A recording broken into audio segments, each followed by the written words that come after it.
Reintroducing myself, my name is Nikhil Joshi. I lead a design and technology team at a firm called Digital Jalebi. I'll quickly start. I think our motto, whenever we go out, my evolution from a designer to entrepreneur and to leading this studio, I think every one of us is working towards, and it doesn't really matters where we come from, industrial design, product design, any kind of other design discipline. Everybody is moving towards digital transformation in their spaces, and I think studios like us are constantly trying to discover what engagements would be in future. Every 2 to 3 years the entire landscape is completely changing, and the work that I show you is from a couple of years, and you will see how it has changed even for us and how we are tackling the issues we face as designers, and also bringing in a lot of other disciplines, not just say a particular design discipline. And that's why we generally term ourselves as a transdisciplinary design studio. I'll quickly, so we're a leading experiential design studio in this part of the world, and one of our core beliefs is that we have to always bridge design and technology to offer better engaging solutions to our customers.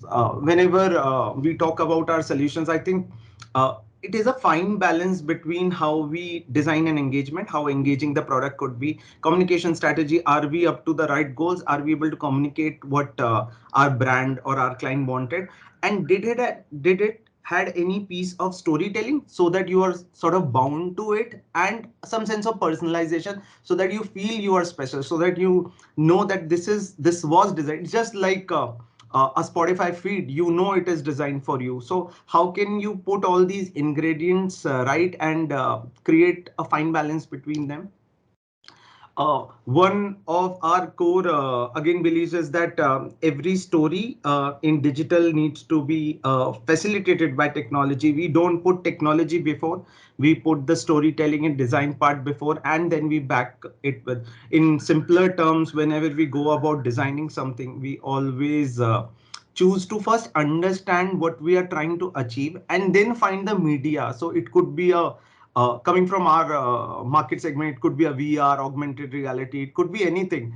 But first, we'll understand what we are trying to design, not choosing the technology first. I'll quickly now run you through different examples of very different taste of examples that we've been working on. This is a mixed reality film we produced for BBC, and the idea was to allow a artisan, very simple craftsman out of a tribal area in India, to be able to express himself in mixed reality. And he drew his entire life, everything out of this HTC Vive MR capability, and then we sort of shot it, roped it into a story. uh, Another example is a virtual world. This was produced a couple of years back for Amazon, where the entire Amazon Prime. So every year they sort of release new products on their websites in every part of the world, and they wanted to create a virtual world where people can experience these products, and to have that very language. They have this very interesting box style language of their world, and then you enter, you go into different stores, and with each project what happens is you gain very different understanding. So from this project we learned a lot about photogrammetry, because these products that you see, they were just given to us in a studio environment. They just handed over the products, and we had to recreate them in 3D and make them also optimized for VR, very well designed and all. So every project in a transdisciplinary experiential studio would allow you to learn very different skill sets, and you have to quickly become an expert at that. You hardly get much time, and I think all of us as designers have to quickly uh, learn the uh, learn the idea of quickly learning things. You can't really spend a lot of time learning new skills in this. Then another example of experimenting with how light painting is done, and shooting it using 360 cameras, something like bullet time photography. So these are very different examples from each other. Another example we produced, this were actually done for a Melbourne based client only, where they were wanting to explore something around yoga. So we designed a Kinect based gesture app where it's like a gamified experience. You move from one yoga pose to another, and if you are able to successfully complete a pose to a certain degree of accuracy, you get certain amount of points, and then you move on to the uh, next. And this really became a hit because it's very simple for people, but it creates a lasting recall value and experience that you remember. There are people who have apprehension that they can't do a certain pose in yoga, or just these general day-to-day exercises, they are not even able to start with them because they think they are too difficult. But such an exhibit allowed a lot of people to quickly understand that they can do these poses. And all of this, the technology always comes after we start designing. The brief was very simple. You have to sort of engage people with some kind of physical activity so that they understand the value of doing these things. And that is how we started brainstorming, came up with the idea, and then the technology came. Okay, we can use the Kinect based gesture application. uh, a key role of any of these engagement is to also bring these technologies, very fancy technologies, to the world around you. We as designers can't really work in a shell where we are designing very, very beautiful experiments, and I see a lot of them across the world. But when you transition from a student or a researcher to an entrepreneur or a design agency, I think this is the biggest change that happens, that whatever you are designing, you also have the responsibility to bringing it to the world and bringing it to the people who live near you. If you're not doing that, because the idea of design has been always for masses, you have to bring things to masses, iterate, learn from it, come back and again work on it. If that is not happening, then there is some problem with your design. It might not be design, can just be art.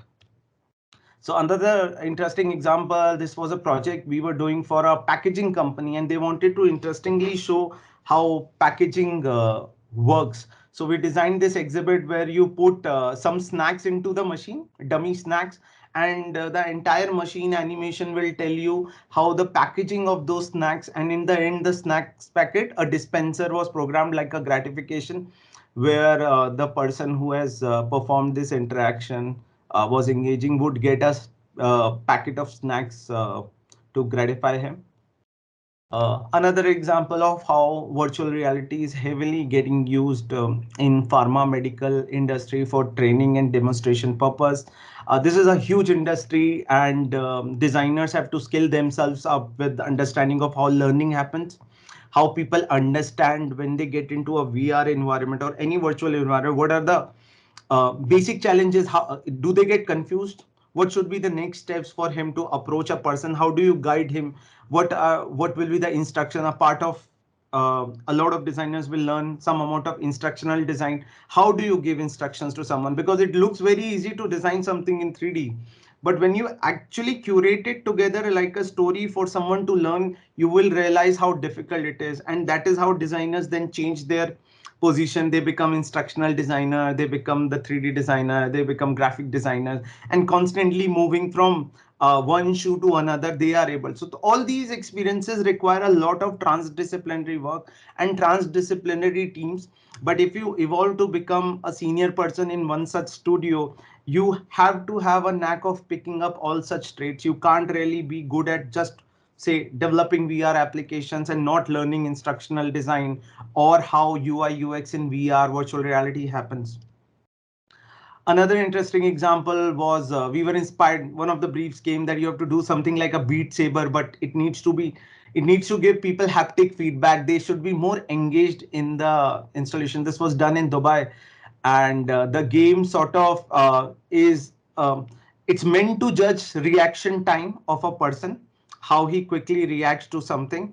And we he's this guy is wearing a haptic uh, jacket, so whenever he's playing the game, he's completely into, he's also getting feedback in his body, visuals, audio is there. So multimodality, we are constantly in this exhibit, we're trying to involve more and more of his senses, and very, very exciting. And when you increase your horizon, when you learn more things about how haptic jackets are happening, LED screens, holograms, sound design, I think you can start doing magic. That's when you truly become a designer. You start putting in all the ingredients, you know how to measure them, how to add them in the right proportion. That is how you build experiences. But yes, it is a long iterative process.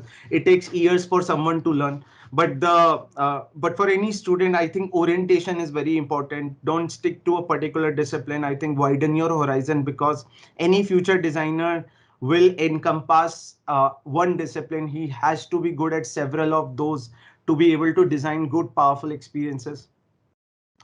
Another example of the briefs that we get. So we got this from BD. It's a huge pharma company, and they wanted to show their work in Kenya, Nairobi, and the idea was to quickly, their senior management could quickly explain the impact they are creating. And again, we chose a media like a 360 video film that allows someone to understand the intervention they are doing.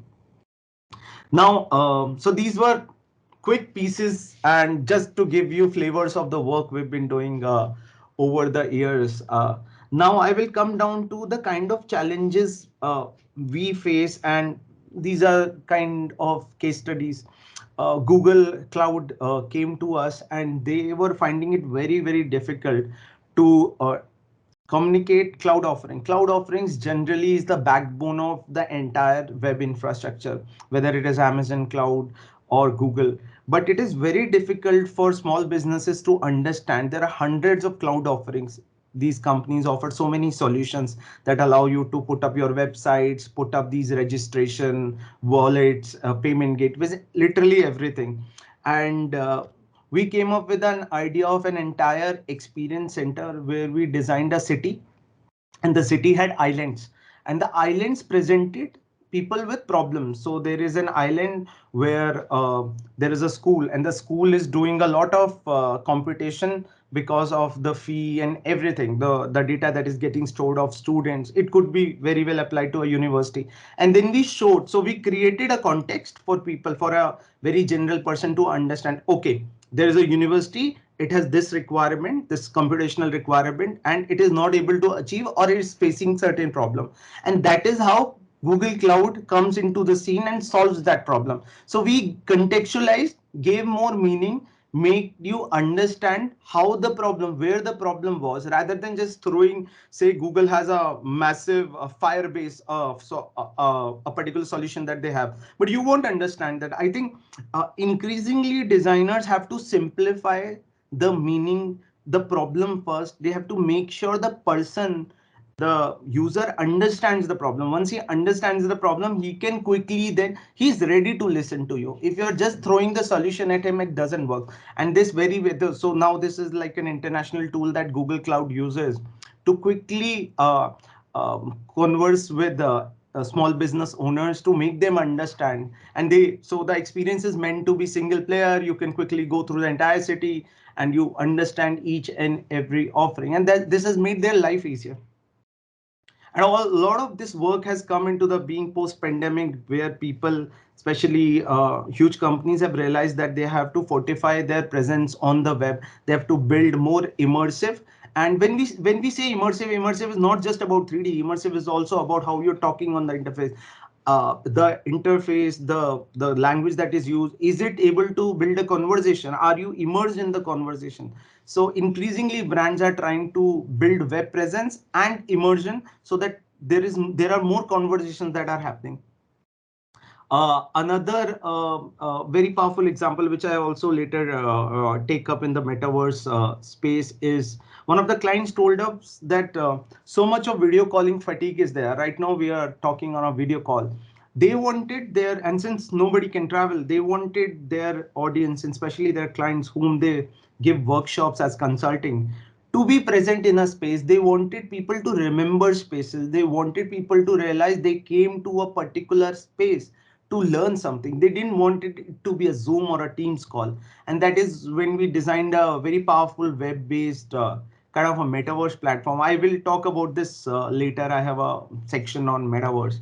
But yes, we build very powerful spaces so that you have more memory of the space. That's the solution we presented. So you remember, oh, I went to that garden and then there was something else. That's how it happens in the real world. You go to amazing hotel lobby where the conference happens. So you also, a part of you remembers that you went there, and when you went there something happened and you learned something. So picking up those traits, those very very fine traits from a common life scenario are very important. And then you use media, like here we have used WebGL to create web-based spaces, because we didn't wanted our end customer, and this comes from a basic survey that we did. The type of customers we were looking at, they could not download software, they were not because they were using business laptops and they never wanted to download software. So how do you solve that? So the problem is at several levels. There is a brief by the client, you also try and understand and survey your end customer, and then you, there is a fine balance between what your client is asking, how your consumer consumes content, and then you propose something.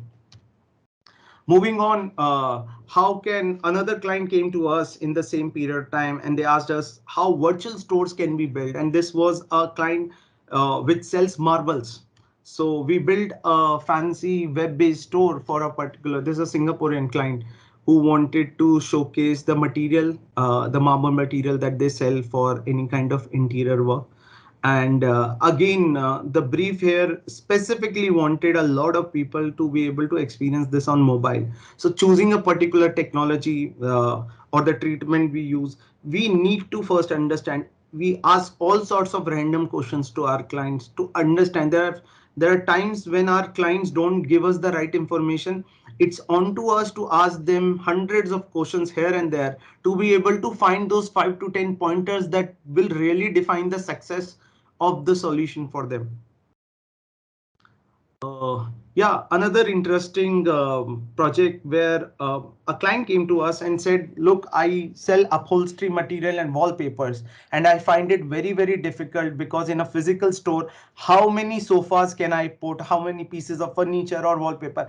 I have a constraint of the physical real estate. Can you do something with the virtual? But I don't want it to be on a tablet or on the VR, because that's not how people on VR, if people see something they might not buy. I want it to be in the physical world but still leverage the digital. And this is how we came about this solution. This particular brand has deployed several such stores in India where they have placed furniture and wallpapers, and we have built this projection mapping solution for them, where hundreds and of pieces of inventory that they have, which is real time streaming. So if in a particular part of India there is a certain amount of inventory not available, then this app will not show that. So you get a real life like experience of experiencing the upholstery wallpaper texture material, but still you are leveraging the digital part. You're able to project hundreds and thousands of such material. And also what digital allows us to do, and which is the most powerful part of this project, and increasingly I would say every designer will learn that, design for computation and algorithm, which means that we realize that because of such interactions we were able to generate massive analytics. When people come to a store, they keep asking, okay, I like this texture or this upholstery, but this that doesn't get logged anywhere. The salesmen hardly have any documentation of how many people ask for which particular upholstery material or wallpaper, and this doesn't really forms a concrete insight for the brand who's running say hundreds of stores across India. But when you use such tools, every tap that is done, every choice that is made, every after every tap, how much time was spent looking at the projection, we're able to map, and beautiful insights, business insights were generated. Increasingly, anyone moving to digital field, whether it is app UI UX or experiential work, you have to understand what algorithms and computation can do for you, because your designs, a very simple example, TikTok is a brilliant example of how the designer has understood algorithm.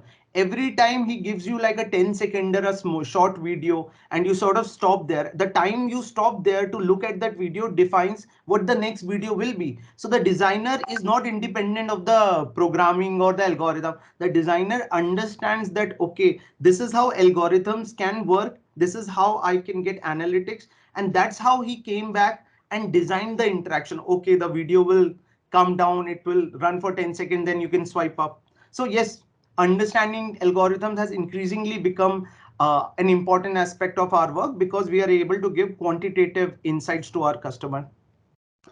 Another huge NGO came to us and they asked us. CPR is a very important process that is given to a person in distress. It's called cardiopulmonary resuscitation, and we designed this AR augmented reality app.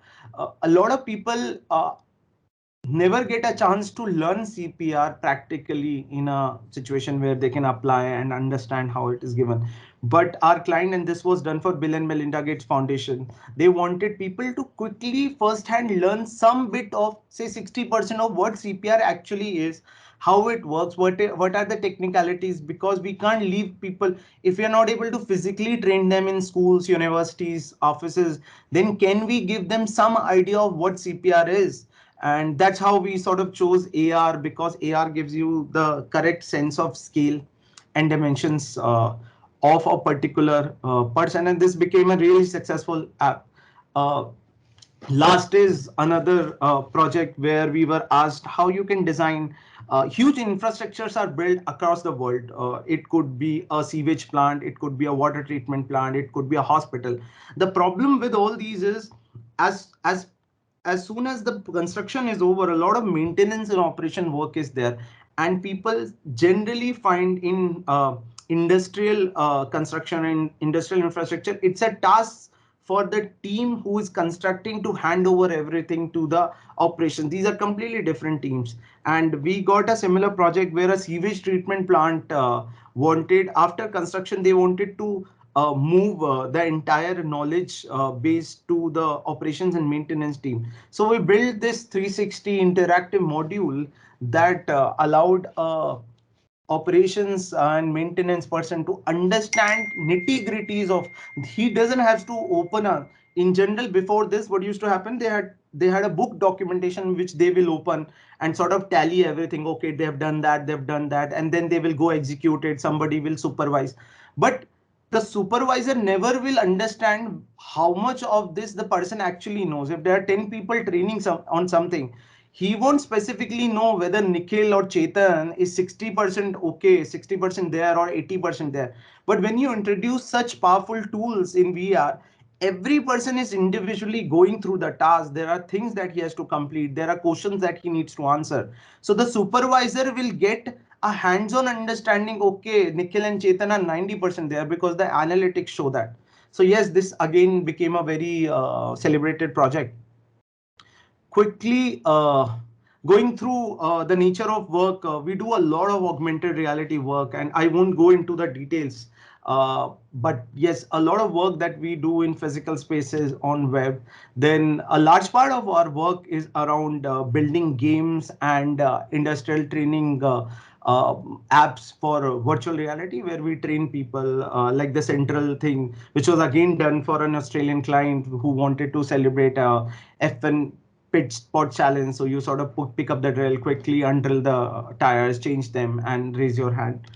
Uh, Interactive spaces, we heavily are invested into interactive spaces. We build experience centers. We build a lot of interactive installations for showrooms and for events.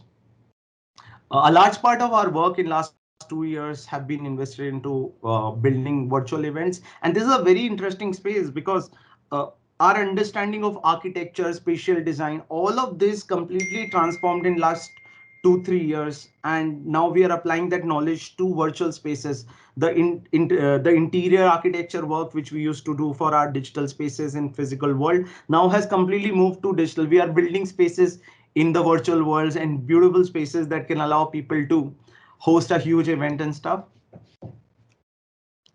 Content creation has always been the center of any such experiential studio. Good, powerful content creation, the ability to have a huge 3D graphic design team who can literally build anything that you imagine.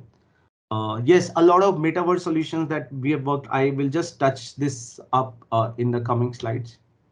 Now we come to the metaverse, the this entire idea of metaverse that sprouted in around October last year.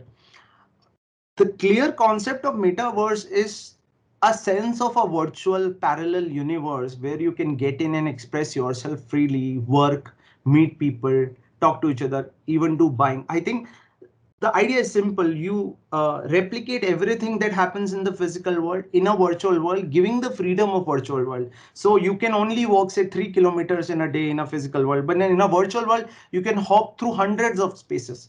That's how a virtual world encompasses anything that a physical world can do.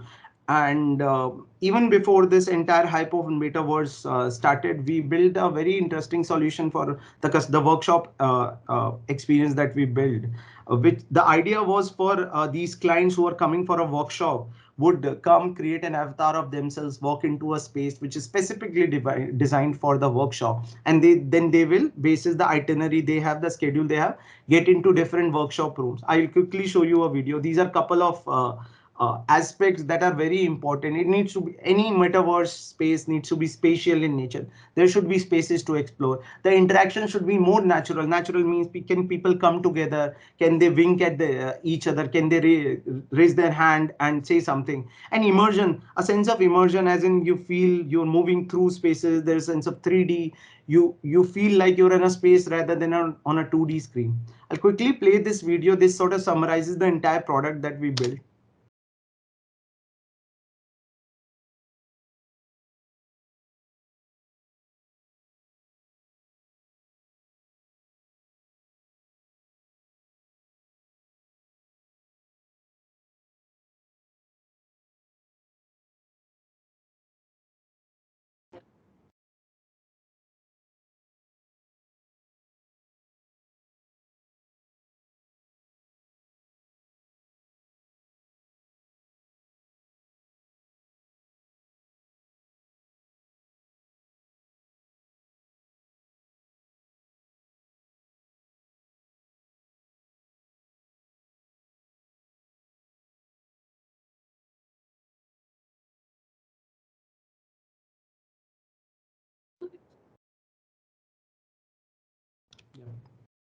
So yes, empowering such spaces with avatars, allowing people to get together, being able to design interactions and formats of interactions that are very, very inspired from real world. How you get together, you're moving through the space, you see a couple of friends standing, can you join them? If Chetan and I are talking, maybe you'll feel okay, we'll wait for a couple of minutes and then join them. So all those social dynamics that are present in the real world, can they be replicated? I think the design of metaverse is just about this thing, how you can replicate the social dynamics and sort of package it up with opportunities that digital provides. That is what metaverse design and a future of metaverse designers would be. Yeah, couple of experiments that I wanted to show before I end this presentation. We are heavily invested into making experiments. That's the best form of learning for a studio like us. Whenever we get time, we experiment with interesting technologies, interesting ideas.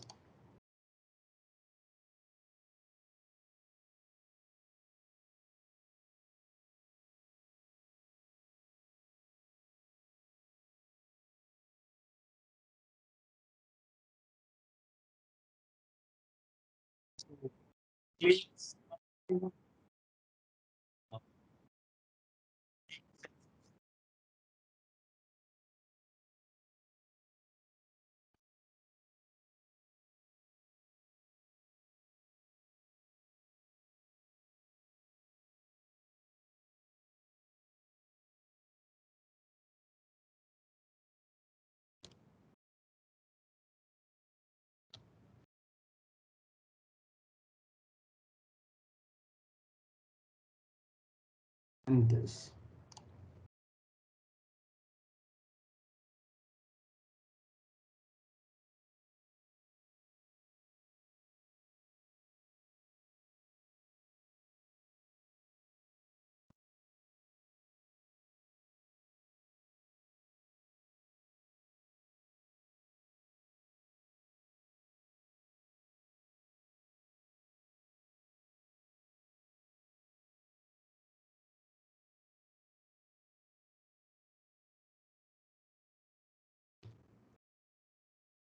Yeah, when we are working digital, I think everything we learn over I have a decade long experience. Everything that I've learned, I just feel for us, this is just the tip of the iceberg, because There's so much more that can happen, and every year the entire paradigm of digital tools, everything's literally changing at a skyrocketing speed. For us, the secret sauce for building any such experience is to first design, understand, and design means understanding what design requires. It needs to be something that is meant for masses, easily where you can easily onboard yourself. Customer experience: who is this customer? What will be his experience? Is he a doctor? Is he a businessman? Is he a student like you? Platform: the platform that you will use, are you building for web? Are you building for something else? What will be the engagement like? What do you want to do? And in the end, you package it up with a story. There should be a sense of conversation that should be happening. You should be part of it. Yes, thank you.